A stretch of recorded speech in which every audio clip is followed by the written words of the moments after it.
everyone. Good morning. Thanks so much for being here. My name is Alex. I work for the University of Alaska Fairbanks Cooperative Extension Service. I am located in South Central. I have an office in Anchorage, so I am local even though I work for UAF. And I'm going to talk to you guys a little bit about insects, and I add and other arthropods because technically some of the things I'm going to talk about today aren't insects, but to most people they probably kind of get lumped under insects. So insects associated with Alaska honeybee hives. So the program that I work for is a statewide program called the Integrated Pest Management Program. And I know that makes it sound like we're some kind of exterminators, but our goal is really a lot bigger than that. We help the public with identifying insect pests, coming up with ways to manage those pests. It's not always necessarily a pest. Sometimes there is no management because sometimes there's not a problem. The first step is really getting a good identification of that insect. And with that identification, that allows us to really dig into that insect's biology and start to look at why that insect an issue in this particular context. What is it about the environmental conditions? What is it about the context that that insect is in that moment that's making it be an issue? And that really helps us find additional ways of trying to manage that insect with the goal of managing it long term while minimizing impacts on human health, on the environment, and on non-target organisms. So if you ever are looking for some help with an insect, you are free to either email me directly, or we do have a monitoring portal online, alaskapestreporter.org, where you can upload pictures and add information, and one of us will get back to you. So I'm an entomologist. I am a scientist who studies insects. And a lot of that involves the kind of stereotypical things you might expect. You might find me out with a net in a bush somewhere. If you see me doing that, mind your business. I'm not doing anything suspicious. I also spend a lot of time in the lab. I do pin insects just like you might expect an entomologist would. And we do more than just waiting for the public to contact us with questions. We also work on research projects. These last couple summers I've been working on projects with bees, mostly native bees, looking at their visitation on both native and invasive plants. I'm also a beekeeper, and I really wanted to pull a definition just to make the slides match. But when I went to pull the dictionary, or the definition from the dictionary online, I saw this kind of joke definition of a beekeeper as a person who understands that no bee wants to sting you, but wears long sleeves and pants as they're not an idiot. And that made me laugh because I'm always having to wear long sleeves and pants. No offense to those of you who don't. I wish I could be like that. I swell up really bad every time I get stung for like 2 weeks. But just like anyone else, I have to fetch my bees out of trees, and I keep hives in my backyard. So before I get into the insects specifically, I'm going to talk about a few general tools and practices you can use in your hives that will help prevent insect issues in general. Some of those tools are using things like screen bottom boards, using hive stands, adjusting your hive to the concept of defensible space and a defensible entrance, and then also reducing environmental stress. This quote, "an ounce of prevention is worth a pound of cure," is always very forefront in my mind because a lot of times by the time someone comes to me with an issue, it is already way out of control and it takes way more effort and in some cases money to fix something once it's a big problem, as opposed to if you were to be trying to monitor and prevent that in the first place. So screened bottom boards as one of our first tools. This is a great kind of just general hive monitoring tool. What happens if you haven't used a screen bottom board before is that instead of having solid wood or foam on the bottom, there is a mesh screen, and then often those bottom boards come with a tray that slides out, and that tray is usually made out of corrugated plastic or wood. And so you can slide that tray out without disrupting the hive, and you can kind of take a look at some of the debris that falls through. That debris can tell you some things about what that colony is doing. You can see if there's cappings to see if they're rearing brood. Sometimes you can see what kind of debris. It also can kind of give you a sense of which frames are being used more actively. It just can kind of help give you a sense without having to open the hive. These pull-out trays for those bottom boards are also really crucial when you are treating varroa mites. It can be really helpful for monitoring efficacy of your treatment. It also can help inform whether you should keep treating. And we'll talk a little bit more about varroa later, but these can be really helpful. Hive stands are another tool that you can use. Hive stands have a lot of benefits, and it doesn't have to be anything fancy. You can buy hive stands that are pre-made out of plastic or metal, but you also can make them out of wood. You can also just use pallets, either the whole pallet or cut them into pieces of the size. The idea is to lift your hive off the ground a little bit. That helps to keep insects from being able to just sort of like directly walk in. Less issues with insects that are just incidentally there. But it also helps to improve airflow around the front of the hive. It keeps weeds down in front of the hive, and that can be helpful. Reducing moisture issues in some cases can help with some pest issues. These hive stands also can be really helpful because they can give you a structure to strap your hive to, which if you're in a windy area or you have issues with bears, that can help to keep your hive together a bit more if something does happen. Adjusting hives to defensible space. If you remember one thing from my presentation, I think this is probably one of the most important things you can remember with insect pest issues in hives. So kind of thinking about how throughout the season, as your hive is going through its life cycle, you are going to have times when you have a big population of bees and times when you have a really small population of bees.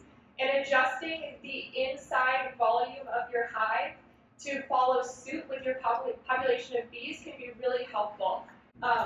When you have a lot of bees, you can have more space because they're better able to continue to patrol that area.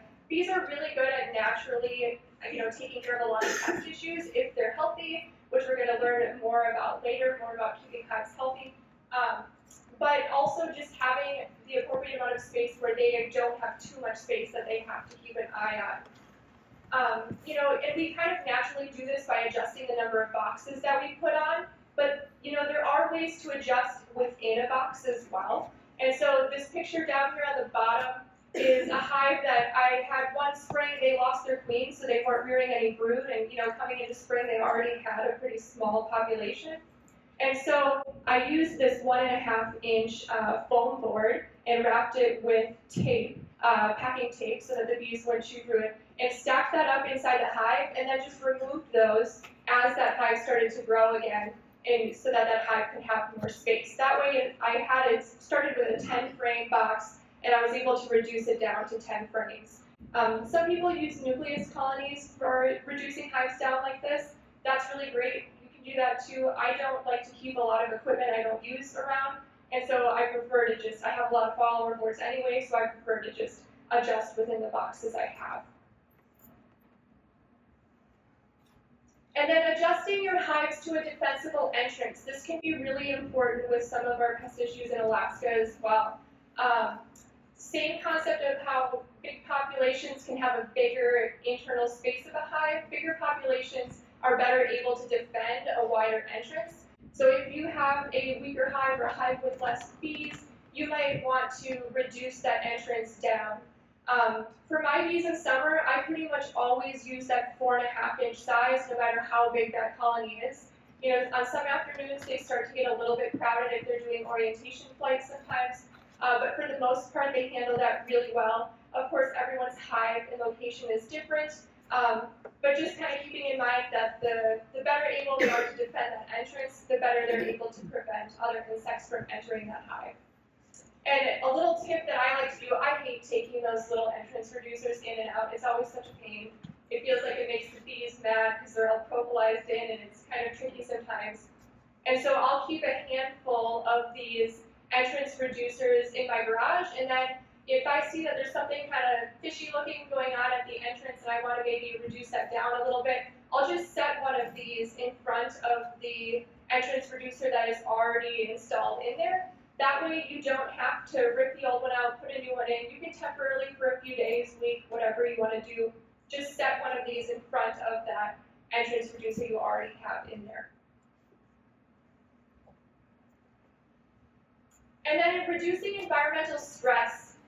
In general, healthy hives do much better at managing these kinds of issues on their own with outdoor intervention.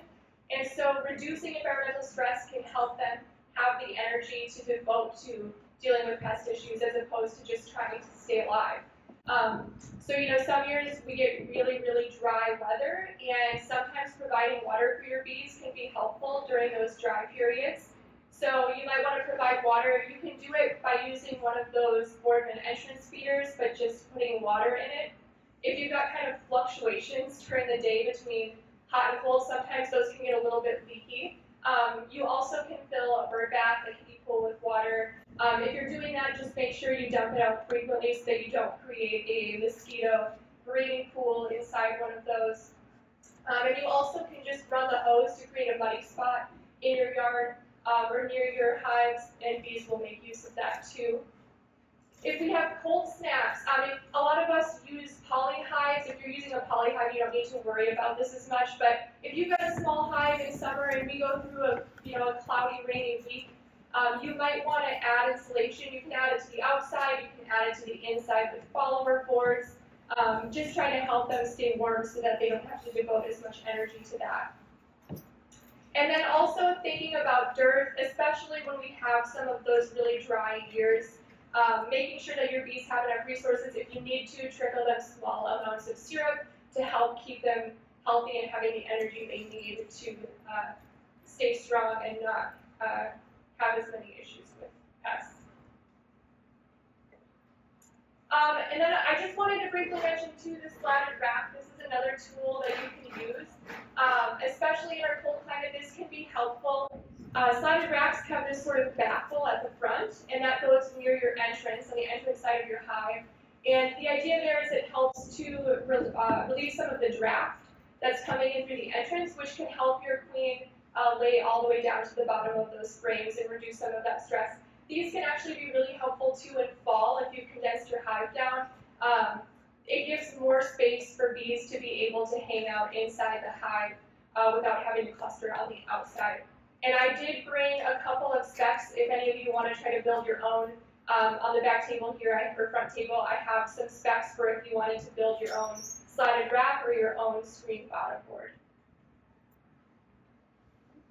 All right, and now we'll get into some of the insects associated with hives. So really quick, before we start the insects, just want to talk about a few reasons why insects end up in hives. So a lot of insects end up in hives that become a problem are usually there for food. Sometimes insects end up in hives looking for shelter. Sometimes insects just sort of incidentally end up in hives and they aren't really a big issue. But of the ones that are looking for food, they tend to fall into a few different categories. We have insects that are scavenging, so they're feeding on debris, dropped pollen, bee parts, ejected brood. We have insects that are predatory, so they might actually be looking for bees or bee brood to eat. And then parasites as well. So those would be our insects, something like our varroa mite, where they are feeding on or in a host. They are feeding on that host tissues or deriving their nutrients from that host. So the first insect I'll talk about are bumblebees. We probably all have seen these in the spring. You come out to your hive one morning and you see these very bald, shiny black remnants of a bumblebee out in front of your hive. And the honeybees, when they get in fights with bumblebees, they just strip the hair all right off of them. So that's why they don't have hair anymore. Sometimes these get mistaken for carpenter bees. We don't have any known carpenter bee species in Alaska. Not to say that they couldn't end up here one day, but for now, they've never been recorded in Alaska. They're just bumblebees that have had a lot of their hair ripped off. And what's interesting about these bumblebees is that the ones, at least, that have been trying to get into my hives, the thing they have in common is that the species that are doing it are a species or a group of species called cuckoo bumblebees. And what's neat about cuckoo bumblebees is, so we have about 22 species of bumblebees in Alaska, and a handful of those species don't produce any of their own workers. Instead, they will try to enter the hive or the nest of another species of bumblebee. They will kill her queen, and then they'll use that nest's workers to raise her young. So she produces new queens and she produces drones, but she does not produce any workers. She relies on taking over another nest. And they cannot use honeybees for this. They can't kill a honeybee and have honeybees take care of their young. This is not a successful strategy for them. But honeybees are relatively new to North America. These bumblebees did not evolve with that. And I have a feeling that some of those cues coming out of the hive that they're using to pick a host nest, they're probably picking up on some of that with our honeybee nests. And so they're just kind of confused and they think this is a nest I can use to complete my life cycle, even though that's not the case. And so with these guys, reducing that entrance down to a defensible entrance in spring, if you're noticing a lot of this, can be helpful to give your bees a bit of an advantage when keeping these bumblebees from entering the nest. Ants are another really common one. Bumblebees and ants both are really closely related to honeybees. They're all in that same group of insects. They all kind of live in colonies where they've got typically a queen, workers, and the workers are collecting food and rearing their young. Ants, they do really like honeybee nests. Honeybee nests have sugary liquids. Ants love sugary liquids. They have lots of debris that's falling around dead bees, all kinds of things they can use as food. You might find these underneath screened bottom boards scavenging on that side-up tray. Making sure that's nice and clean can help prevent ant issues. Keeping your hive up on a hive stand can help. And then something else with ants. I've noticed in my hives that the biggest issues I've had with ants are when I've used a Reflectix inner cover over the top of a wood inner cover, because it seems like that reduces that useful space for the bees just enough that they can't get up there to patrol anymore. And so I started putting the Reflectix inner cover down underneath the wood one with a little hole in the middle, and that completely got rid of the ant issues I was having up in the inner cover, because then the bees were able to go back up there and control that space again. So sometimes just sort of looking at what area of the hive they're using and making some adjustments can be helpful. With ants, sugary liquids are also really important to keep in mind. So there's lots of different feeders we might use throughout the year. No feeder is necessarily a bad feeder. They all have their purposes, but just keeping in mind some of their weaknesses and what might cause spills can be really helpful, so that you can keep an eye out for that and clean anything up if it does happen. Those boardman or entrance feeders kind of get a bad rap. They do have some good uses, but they can be leaky, and with them right by the entrance, sometimes that can cause some more pest issues where there's other insects that might be trying to get into the hive to get that sugary liquid, or in some cases it's other honeybees as well trying to get that liquid. So if you're going to use those in summer, sometimes it can be helpful if you want to feed a hive without having to open them up and get into them a lot. But if you are going to use those in summer, a lot of times it's helpful if you just put them out in the morning and remove them before evening and kind of keep an eye on them. Don't give them too much at a time, and so that you can keep monitoring for spills and make sure that other insects aren't taking advantage of that. Frame feeders inside the hive, they kind of dig in their name because they sit on the inside the box much like a frame would. Just be really careful pouring your syrup into these. It can be really easy to accidentally miss the hole and spill syrup all over. If it does happen, you do want to clean it up. What can be really nice is that if you do have a screened bottom board, you can pull that tray out underneath and you can wash that off, because a lot of times if you have a small spill, it's going to accumulate on that tray, so you can take it out, hose it off, put it back in to help clean up some of that syrup. And then rapid feeders, a lot of us use these in the fall, trying to get our hives ready for winter. Most of the time when we're using these, you might be above an inner cover where bees aren't able to control that space inside the box that rapid feeder is in. So if that is the case for you, just be really mindful that the bees can't get up there to clean up spills. So if you make a spill, you have to clean it up really well. sometimes I get a little overzealous pouring out of a gallon container, and it'll sort of like swoop up the side and out all over the inside of that box that rapid feeder is in. And when that happens, I'm usually really careful. I'll mop as much as I can with a paper towel, and then I'll even take a damp rag to try to wipe up more of it, because with the bees not able to get up into that box, they won't be able to clean it up any further. They aren't able to control that space. And also with them not able to get into that box, they are going to be propolizing the seams, and so it might be easier for some types of insects to get into that box. Yellow jackets are a really common one that people have concerns with in the fall. Yellow jackets are also really closely related to bees, but what's interesting about yellow jackets is that they don't overwinter with the whole nest like honeybees do.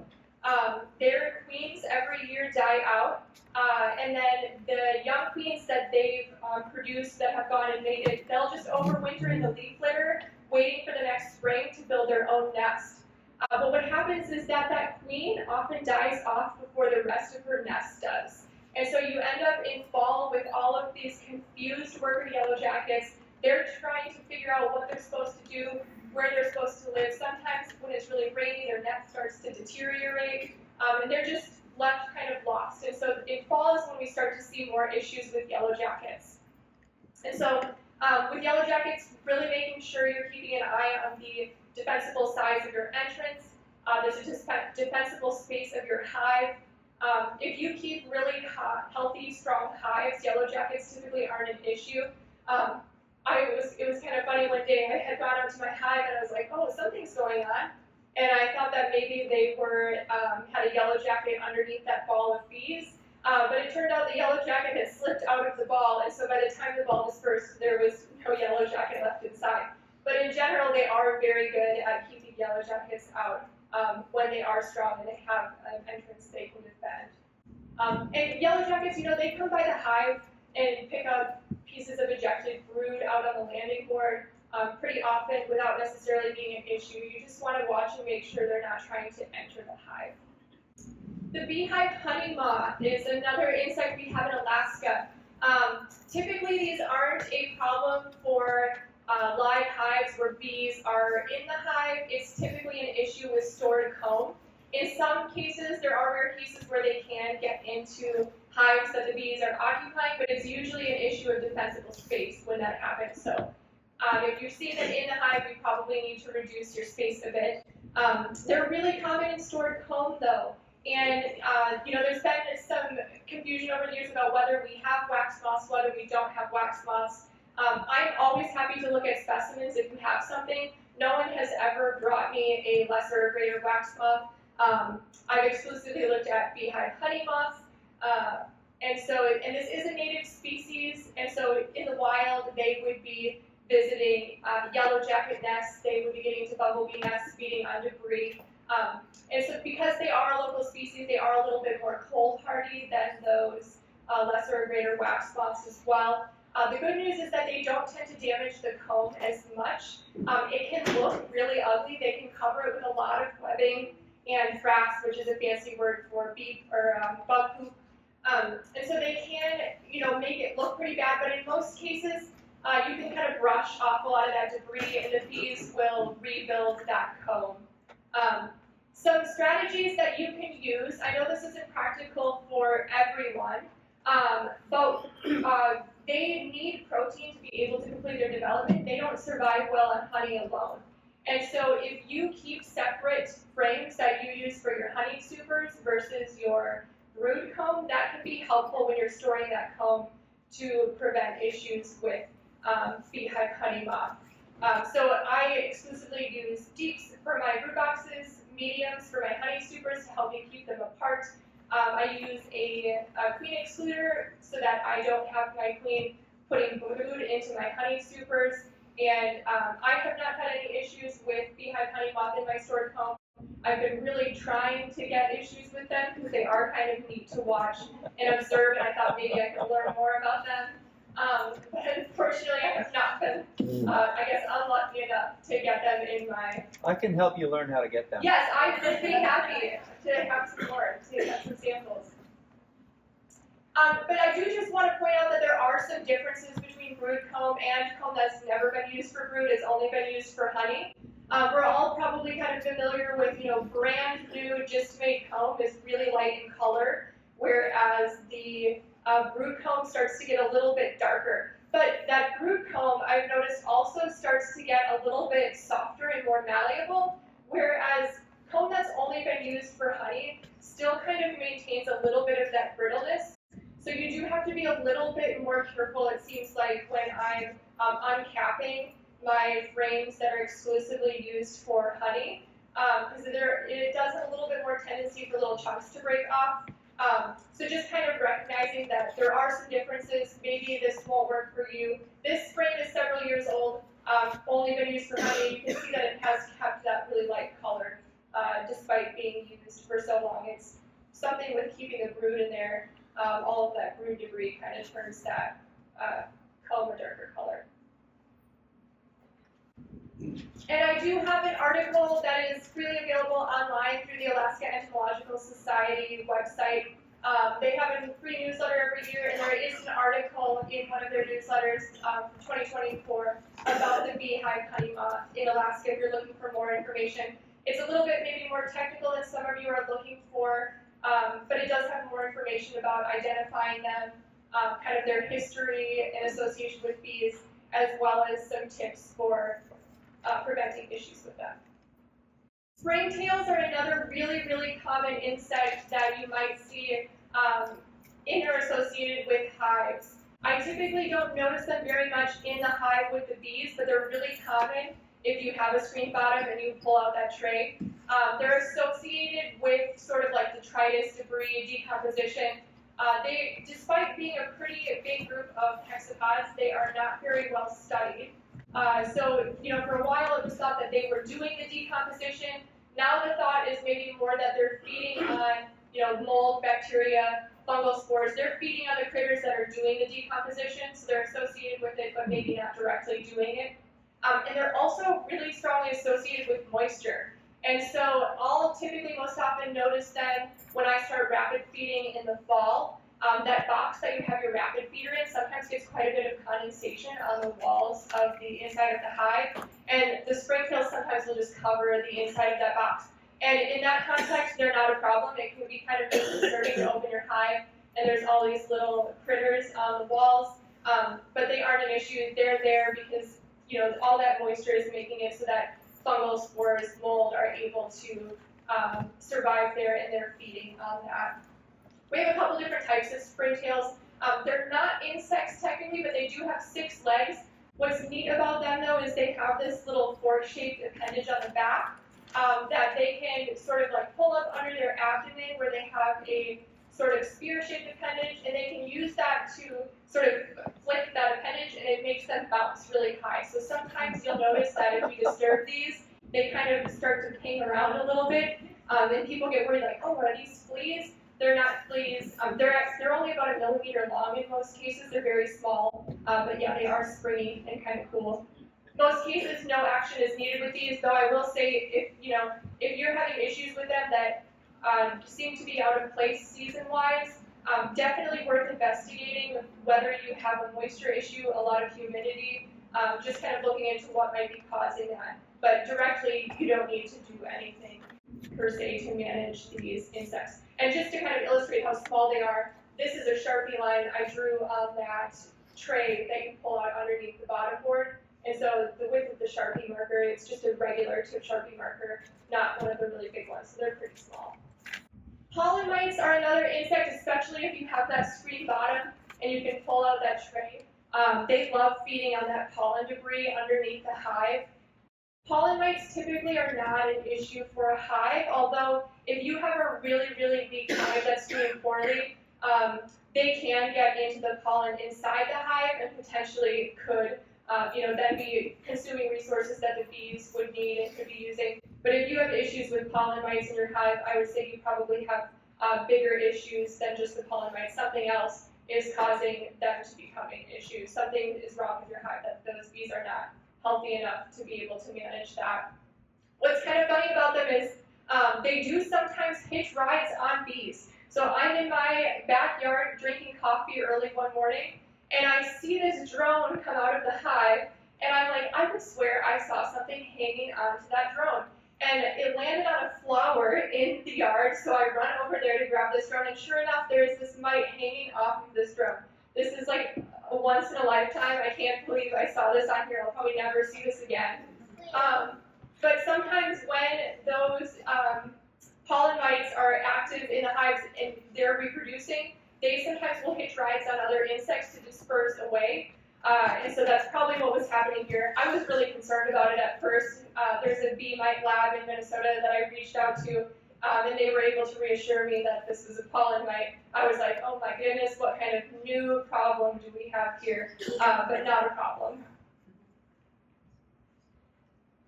And then varroa mites. Unfortunately, a lot of us are probably familiar with these. I would say varroa mites are probably our most significant bee pest in Alaska.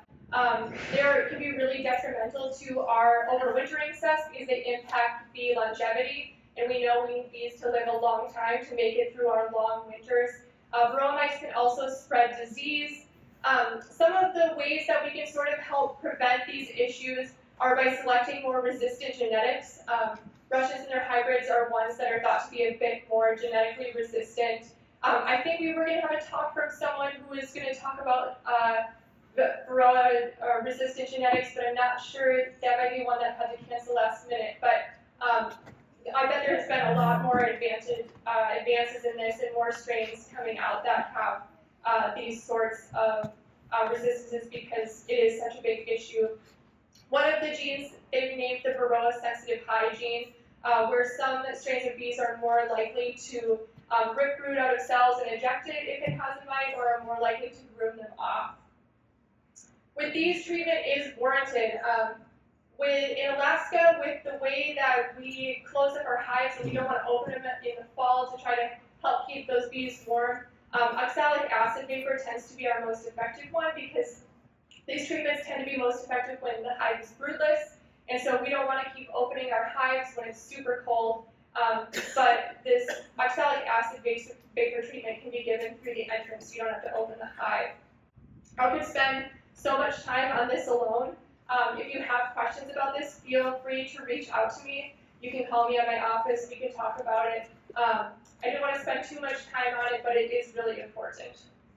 And then slugs. So, I work a lot with a lot of creepy crawlies, and this is the one that I see them in front of the hive, and I'm just like, I don't like it. I don't like it. So, especially in fall when we start to get a lot of rain, slugs, the way that they move involves mucus, so they need moisture. And so, keeping your hive up on a hive stand, keeping those weeds whacked really low in the fall will help prevent those slugs from being able to crawl up there. I have a colleague who works with slugs. I'm like, why do they do this? He doesn't really know. He says that they can use their antennae for a sense of smell, and so they might be smelling the hive, and they might be interested in it for that reason. They move so slow that I will watch very strong colonies, just let them walk on by because it takes them so long to do it. And I don't like that. Every year I see this happening and I hate it, and I open my hive in the spring thinking there's going to be slugs everywhere. This is going to be a whole thing. I've never seen any evidence of slugs when I open my hive in the spring. I know from forums online sometimes people have found them probolized, similar to what a bee might do if a mouse died inside the hive. I've never seen that. I've never seen any evidence of them inside the hive. But it still just kind of weirds me out. It's like, stop going in there. But yeah, reducing moisture and keeping weeds down really helps to prevent them from being able to enter the hive. And then ground beetles are another really common insect you'll see, especially around the outside of the hive. These are great insects. They are excellent scavengers. So they're likely feeding on some of the ejected bee brood, dropped things outside the hive. They're also really great predators. They're taking advantage of other insects that are feeding on debris outside the hive. They are great ground level predators, and so things like small earthworms, slug eggs, other little invertebrates living underneath the leaf litter, in the grass, around the soil surface area. They're predators of those. They're free pest control. I've never seen them be any kind of an issue inside of a hive. They're just kind of a live and let live kind of insect you'll see associated with the hives.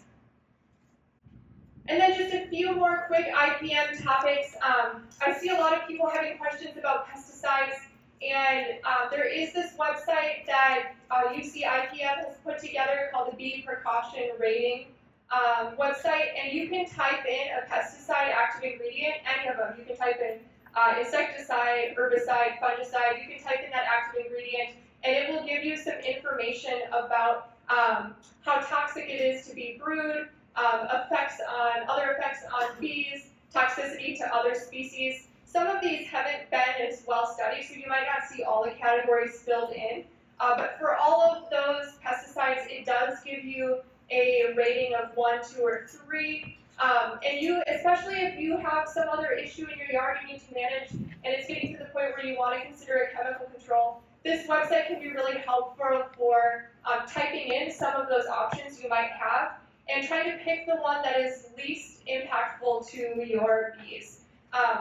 And then with those numbers, they also give you some precautions for how you would mitigate impacts of those of that pesticide. So some don't really have any precautions. Some it might not want you to apply during the height of the day, but if you can apply it late in the evening, that's better because a lot of times bees aren't as active. Some of them, it might want you to mow any flowering weeds before you apply it, but just giving you more information so that you can see what kind of an impact the pesticide might have.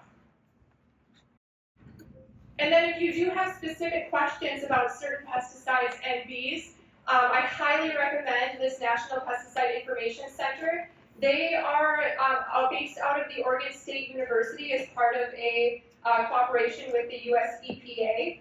And they are happy to answer any question you might have about any pesticide and its impacts on bees, on its impact on humans, on its impact on the environment. They are a really great group of folks to call. They have kind of weird open hours. They're open 8 a.m. to noon Pacific time, Monday through Friday. So for us, that's like 7 to 11. So you got to call them in the morning. They have a phone number, but they also have an email address as well.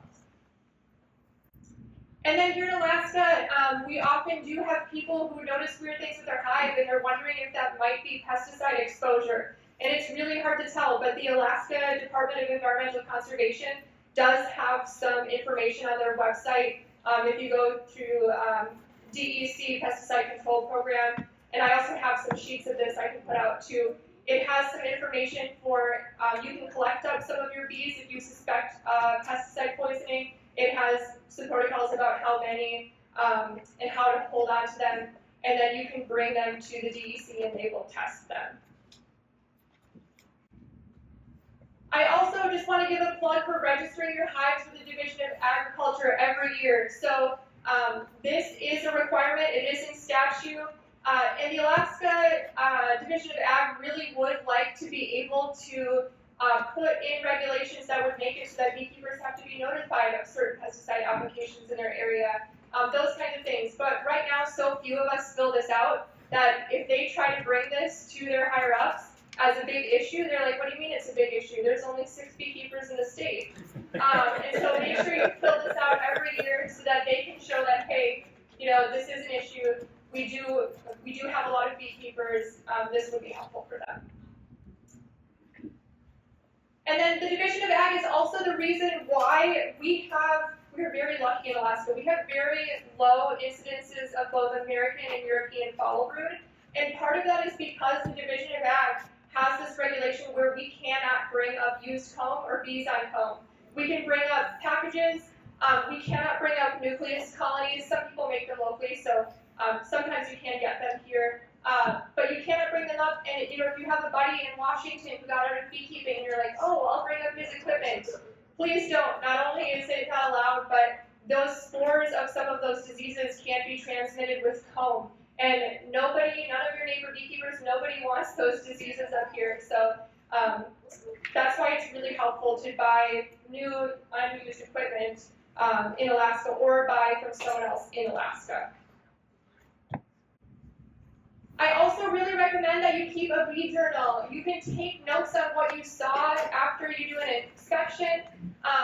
If you're like me, I lie to myself every day and I say, oh, I'll remember, and I never do. So I highly recommend writing it down. That way, too, if you notice something a little bit off one inspection, you can be like, oh, well, was it like this last inspection? You can go back and kind of see, oh, no, I did see eggs. I did see larvae. I did see capped brood last time I did an inspection. This must be new. You can make tables to track your mite counts after you do treatments. You can make tables to track how much sugar you've fed. Because you can get a great advice online from people like Tim, but depending on where you are, it might be different. So if you keep your own notes about what you did every year, it can help you make decisions for your own area. Because even within Anchorage, we have a lot of microclimates, and so what works in my yard might not work in someone else's yard. It also will help keep you from making the same mistakes over and over again. Sometimes I think I have a really great idea, and then I look back in my bee notebook and I'm like, oh, I already tried that and it was not a good idea. So it keeps you from doing the same thing over and over again if it didn't work. And then really quick, we're talking about sustainability, and just really quick, sustainability not just for us as beekeepers, but also for wild bees. Alaska is home to over 100 species of native bees.